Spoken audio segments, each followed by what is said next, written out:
Good so far? Yeah. Okay, Wyatt, this is for you. Okay, so on number 14, as is typically happens, somebody forgot to pack the stopwatch. So we can't do the period equaling 2 pi times the square root of k over, no. Okay. Wait, So, it's a spring, not oh, forgot the spring, not the stopwatch. You forgot the spring, you have the stopwatch. So, here's what you do have. So you have some mass, right? So obviously we can't measure the gravitational value because we don't have a gravitational field. So at the end of the day, you can use Newton's second law that says force net equals mass times acceleration. Yes? I wrote K over M. Isn't it M over K? It's M over K. Come on. M over K. My bad. Come on, man. M over K. So, at the end of the day, you can find the mass if you know the force that's applied to it. So imagine this. So here's whatever the object is. It looks like a carbon atom. So if I can take that force sensor and hit it with a certain amount of force, so I can look at the force sensor, and I can know how much force that I applied to it. Okay? Now, if you're clever, and you are, what are you going to let the initial velocity of the object be? Zero, right? You don't let the initial velocity be zero. Keep in mind you're in deep space. So imagine that you hit this with the force sensor. So when it's in contact with the force sensor, it's going to accelerate. But as soon as it leaves contact with the force sensor, what's it going to have? Constant velocity. Okay? So this harkens back almost to when you would drop, like remember when we had the weights in the track? And you would drop the weights and it would pull the cart and you would measure, you knew the force that was applied to it, and you knew the distance and you could find that acceleration. So you're in deep space. So you hit this with a known amount of force, it takes off. Well, once it leaves that force sensor, then it's going to be moving at a constant velocity. So could you determine the velocity that it had after it was in contact with the force sensor? Yes. So you're clever, and you let the initial velocity equal, you hit it with the force sensor, and then if you can find the velocity later on, okay, because then it's going to be moving with the constant velocity. So you want to use F equals ma. What do you want to, you're trying to find mass, right? So how are you going to get the net force? That's the easy one. You measure with the force sensor. Yeah, you measure it with the force sensor. Oh, okay. So then you know the value of force. The tricky part comes with the acceleration. Now, this is where you got to go old school. Okay? If you have a stopwatch, what can you determine?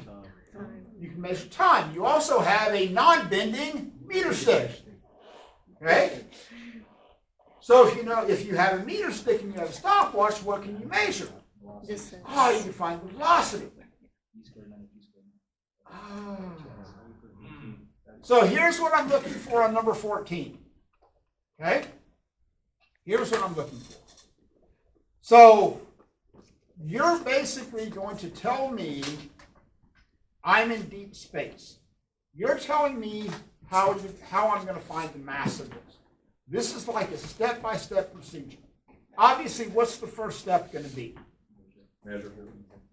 Hit it with what? Force sensor. Force sensor. So you're going to know how much force is being applied to it. If you're clever, and you are, what are you going to measure? Well, what are you going to let the initial velocity equal? Zero. Zero. So here's the force sensor. You're going to hit it. Could you measure how far it travels when it's in contact with the force sensor? Yeah. When it's in contact with the force sensor. You can do that. Or you could also measure how far the distance traveled after it leaves contact with it. Okay? So there's two ways that you can do this. But at the end of the day, you have to find the acceleration.